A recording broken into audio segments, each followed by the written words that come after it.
والصلاة والسلام على سيد المرسلين اما بعد فاعوذ بالله من الشيطان الرجيم بسم الله الرحمن الرحيم الصلاة والسلام عليك يا رسول الله وعلى آلك واصحابك يا حبيب الله الصلاة والسلام عليك يا نبي الله وعلى آلك واصحابك يا نور الله۔ درود پاک پڑھنے کے بے شمار فضائل و برکات ہیں۔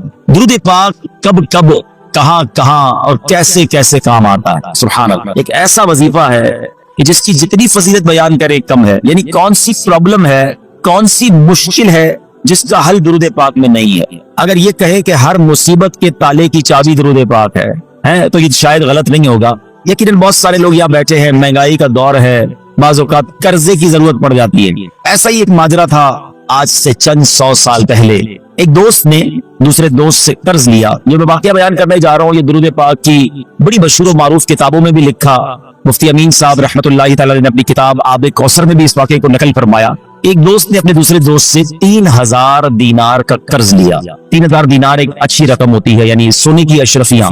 اور جناب ایک وقت طے ہو گیا کہ اتنے ٹائم کے بعد میں یہ قرض لوٹا دوں گا۔ وہ ٹائم آ گیا، دوست نے کہا بھائی میرے پیسے لوٹاؤ۔ اب اس دوست نے کہا کہ میرے پاس پیسے تو نہیں ہیں، میرا کاروبار بھی تباہ ہو گیا ہے، میں تمہیں پیسے نہیں دے سکتا۔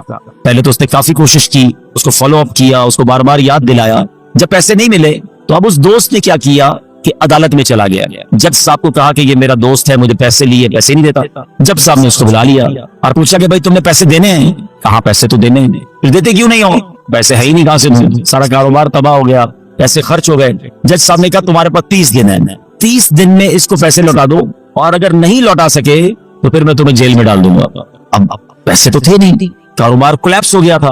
یہ بندہ گھر آیا پریشان کہ اب کیا کروں گا، 30 دن میں اتنی بڑی رقم کا انتظام کیسے ہوگا؟ مگر اس بندے نے کتابوں میں لکھا ہے کہ شاید وہ حدیث سن رکھی تھی یا پڑھ رکھی تھی کہ حدیث پاک میں آتا ہے جس کا مضمون ہے کہ کوئی بندہ اگر مشکل میں ہو، پریشانی میں ہو، تو اس کو چاہیے مجھ پر درود پڑھے کہ جو درود پاک ہے وہ بندے کی مصیبتیں اور پریشانیوں کو لے جاتا ہے۔ اس نے کہا اور تو کوئی طریقہ ہے نہیں، پیسے تو ہے نہیں۔ صبح سے لے کر شام تک درود پڑھنے لگا۔ 27 دن گزر گئے، 28ویں رات آ گئی۔ خواب میں جب سویا تو کسی نے آواز لگائی کہ گھبراؤ مت، تمہارا قرضہ ادا ہو جائے گا، علی بن عیسیٰ وزیر کے پاس جاؤ، وہ تمہارا قرضہ ادا کر دے گا۔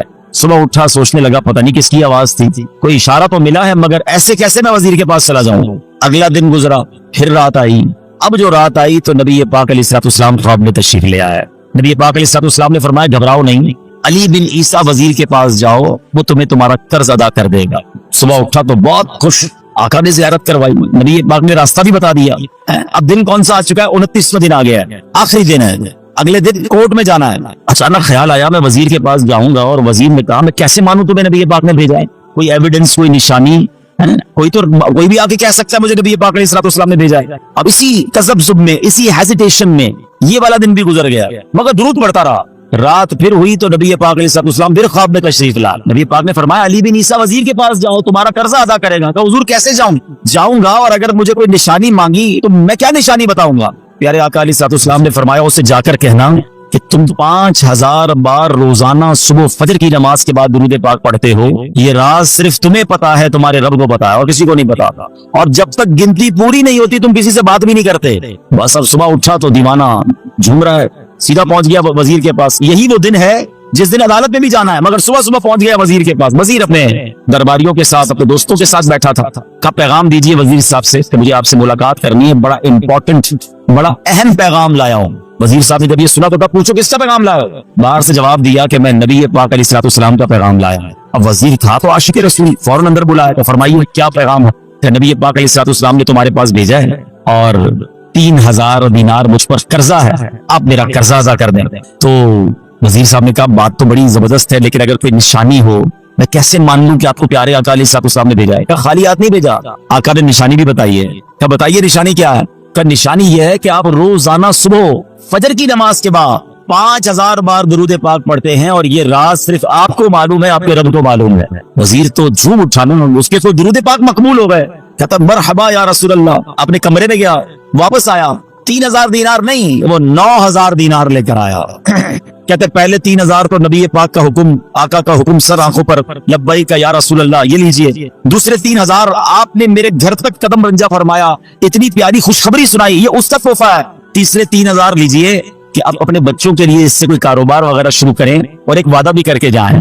अब जिंदगी में आपको जब भी कोई काम पड़े ना, आपने कहीं और नहीं जाना, मुझे खिदमत का मौका देना है। अल्लाह अकबर। ये दीवाना तो खुश अब पहुंच गया अदालत में। अच्छा, वहां अदालत में सारे ये सोच रहे हैं, एवरीबडी एक्सपेक्टिंग कि ये तो आएगा आकर कहेगा पैसे वैसे है नहीं, जज साहब ने इसको जेल में डालना है। ये तो गया, जाते ही जज साहब के हाथ में 3000 दिनार रख दिए। जज साहब ये लीजिए, मेरी जो कर्जा था मेरे दोस्त को दे दीजिए। जज ने कहा ठहरो, ये बताओ आए किधर से पैसे थे? तुम तो कहते थे कारोबार नहीं, तुम तो कहते थे हालात खराब हैं, खाने को पैसे नहीं, 3000 दिनार लेकर आ गए।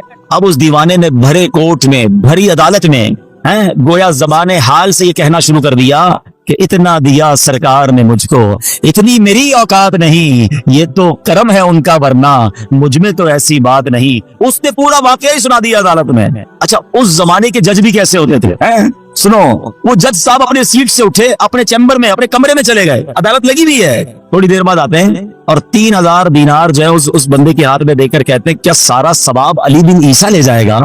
मैं भी तो नबी पाक का उम्मती हूँ, तुम्हारा कर्जा मैं अदा करता हूँ। अच्छा, अब ये सारा माजरा वो दोस्त भी देख रहा है जिसने केस किया था। उसने कहा जज साहब ठहरिए ठहरिए, ऐसा करम इस पर हुआ है, मैं इससे पैसे लेकर क्या करूंगा? कलम और कागज लाइए, मैं अपना कर्जा ही माफ कर देता हूँ। अच्छा, अब ये आशिक रसूल जज साहब को कहते हैं, जज साहब और तुम्हारे पैसे तो वापस ले लो, अब अपने पैसे तो वापस ले लो, मैंने क्या करना है, कर्जा ही माफ हो गया। तो जज कहता है, भाई अल्लाह के रसूल के नाम पर पैसे निकाले हैं, अब ये पैसे मैंने वापस नहीं लेने, ये पैसे तुम अपने साथ ही ले जाओ।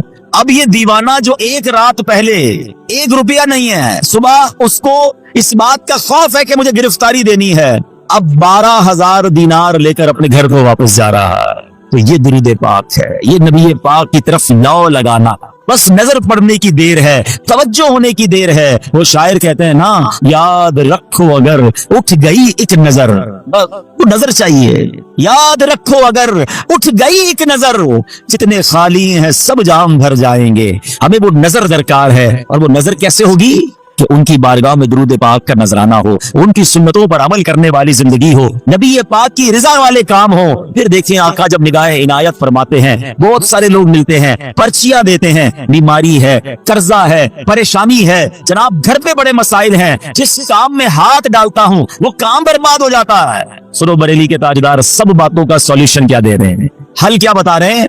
फरमाते किस्मत में लाख पेच हो, 100 बल 1000 कज। कहते गुत्थी बन गई है ना जिंदगी, ऐसा लगता है गुत्थी हो गई है, समझ ही नहीं आ रहा कौन सा सिरा पकड़ूं, कैसे मसाइल हल करूं, एक मसला हल करता हूं, दूसरा खड़ा, दूसरा हल करता हूं, तीसरा है। इमाम इश्क व मोहब्बत कहते हैं किस्मत में लाख पेच हो, 100 बल 1000 कज। आका ये सारी गुत्थी एक तेरी सीधी नजर की है, एक नजर पड़नी है, सारी गुत्थियां सुलझ जानी। तो दुरूद पाक पकड़ लो, कमाई का वजीफा पकड़ लो, इसको चलते फिरते उठते बैठते पढ़ते रहो। फिर देखो कैसे निगाह कर रहमत होती है। हमें किसी से क्यों मांगना है, मिन्नत गैर क्यों उठाएं, कोई तरस जताए क्यों। क्या बात कहते हैं आला हज़रत है, कोई हम पर क्यों तरस जताए यार, मैं नबी पाक का उम्मती हूं ना, है। आला हज़रत कहते करीम ऐसा मिला के जिसके खुले हैं हाथ और भरे खजाने, बताओ ऐ मुफलिसों के फिर क्यों तुम्हारा दिल इस्तिराब में है। अरे क्यों मांगे दुनिया वालों से, क्यों जाए दुनिया वालों के पास, मेरे आका वो है जिनके दर से ताजदार पलते हैं।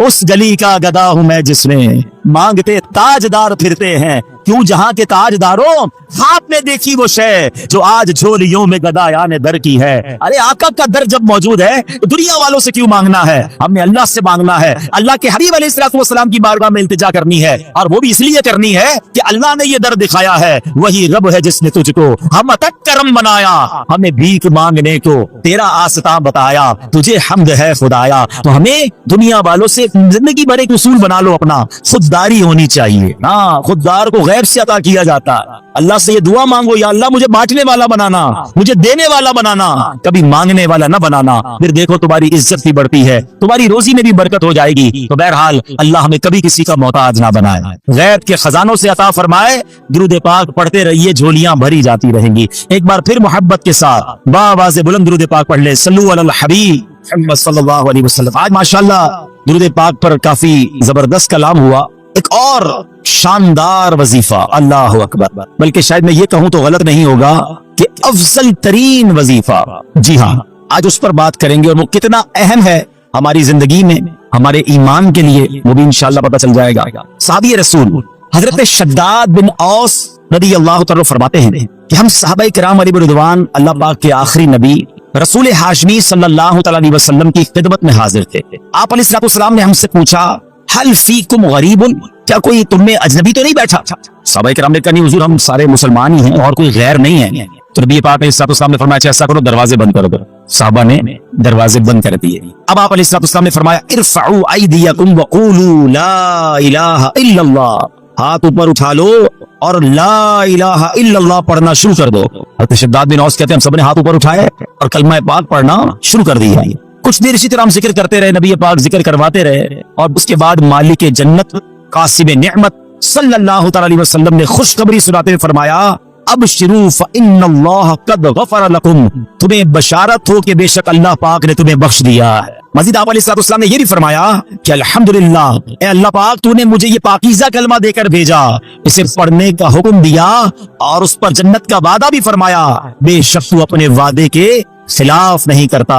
सुभान अल्लाह। तो कलमा तैयबा अफदलुज जिक्र ला इलाहा इल्लल्लाह, इसके कमाल के फजाइल हैं। क्या खूबसूरत शेर शायर लिखते हैं ना, हस्बी रब्बी जिसने कहा फैज के दरिया को पाया, गो